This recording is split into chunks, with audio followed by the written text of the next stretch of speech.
very special place today. A very unique place in the history of Lithuania. And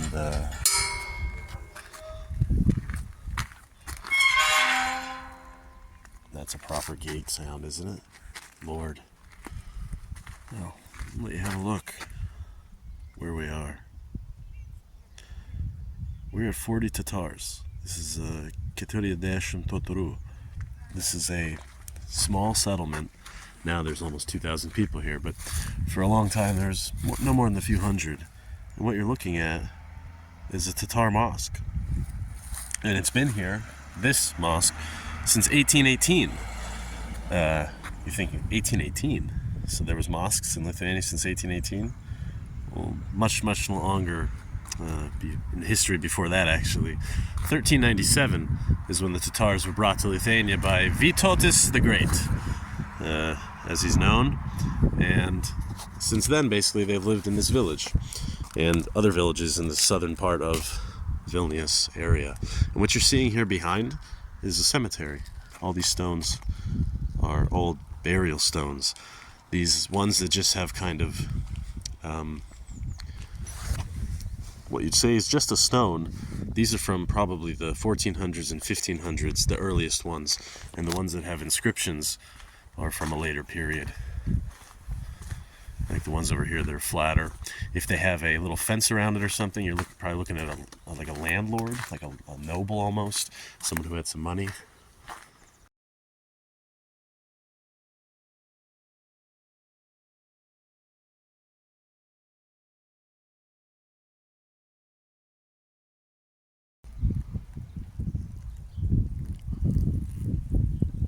It's a shame we can't get inside.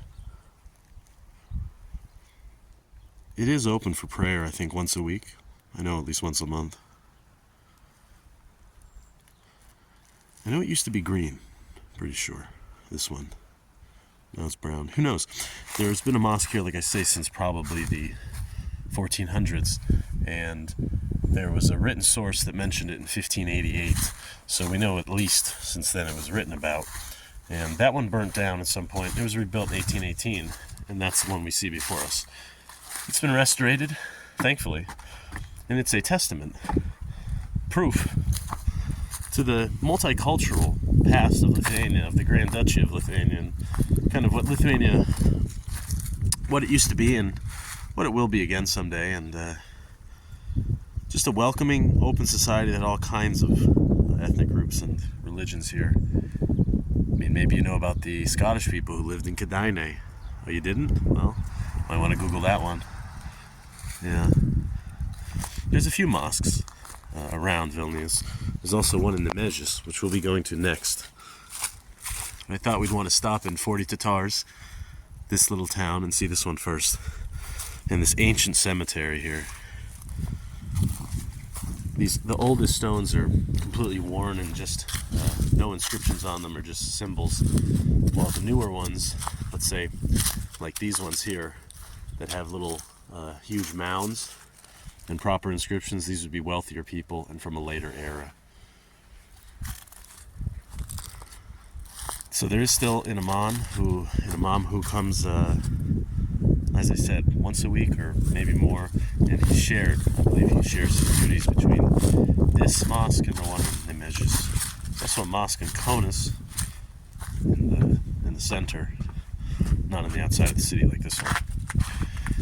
This Keturiasdešimt Totorių, this 40 Tatars town is like a 10-15 minute drive south of Vilnius.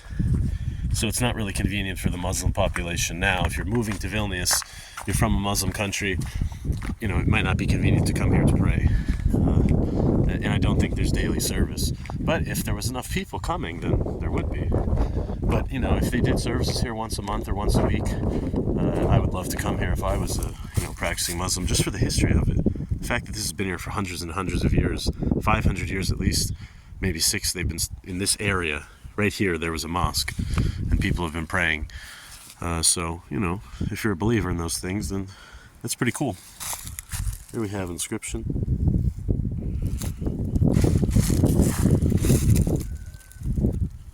It's for the 600th anniversary of Tatars living here, which is what, if they're counting from 1397, 1997, I guess. Pretty cool, huh? You ever seen a mosque like this? Here we can see, I guess, inside. There you go.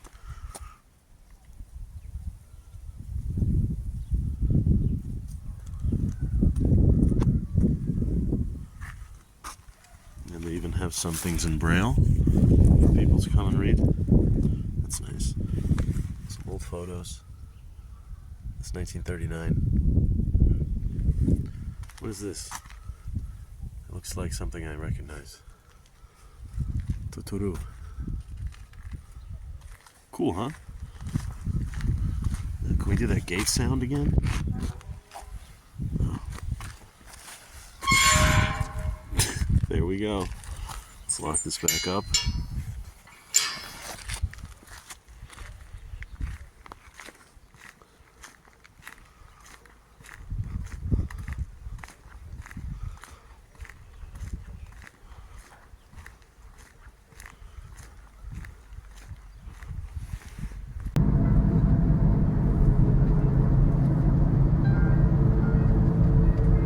And here we are in the Nemėžio, Mečetė ir Kapinės. So this is the mosque and the cemetery. Well, this is translated right there for you. Yeah. Don't think we'll be able to see inside just like the last one, but here we have a little preview. We have cemeteries on both sides of this, of the mosque. What a beautiful, cute, beautiful little mosque.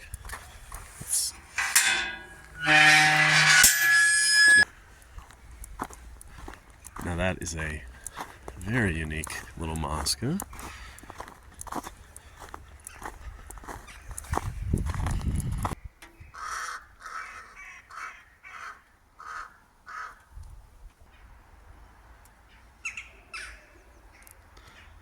This mosque was built in 1909, replacing one that had been built in the 1680s, at least the first one that was recorded.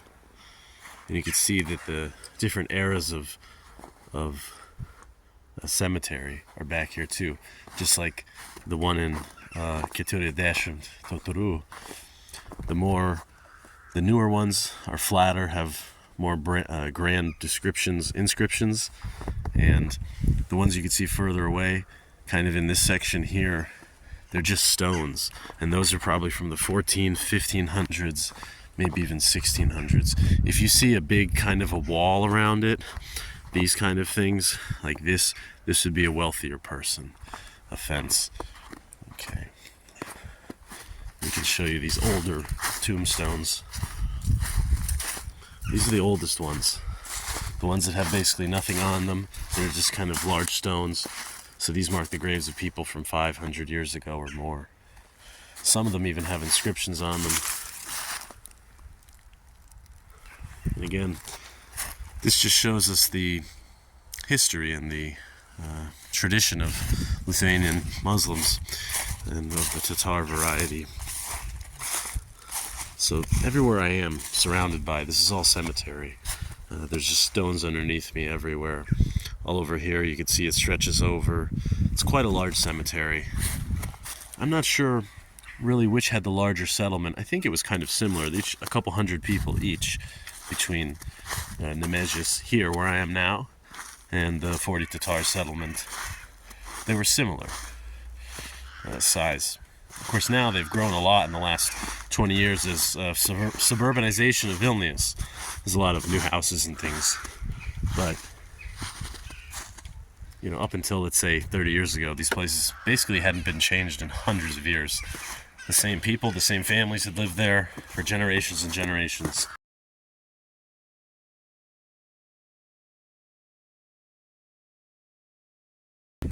To this day, there's still at least 100 to 150 Tatars in both, in this settlement and then in the other settlement.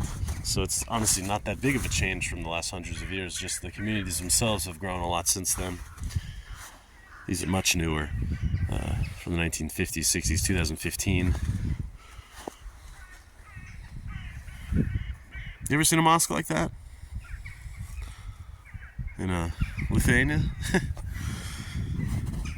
Well, maybe that's the beauty of it. You're going to see some things you've never seen before on this channel. At least I hope so. Nice proper bench so people could spend time with their loved ones. You can see various forms of the cemetery, depending on the stones. Even right here, even just right here, you see the stones. So, very ancient graves, 500 years, 600 years.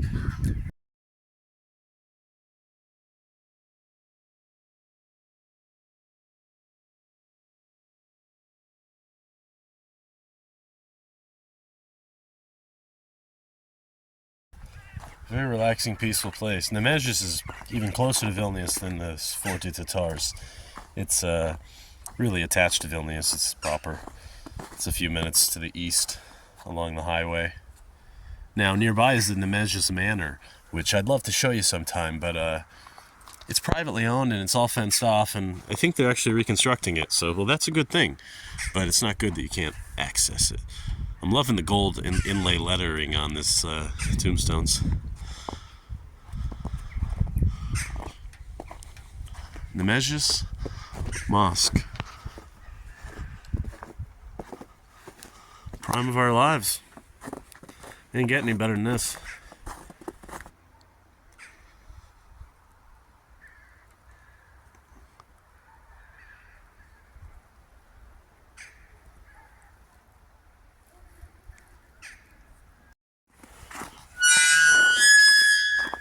Good Lord.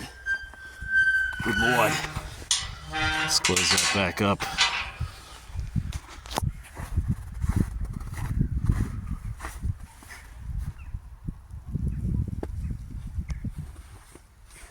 Well, that's it for us.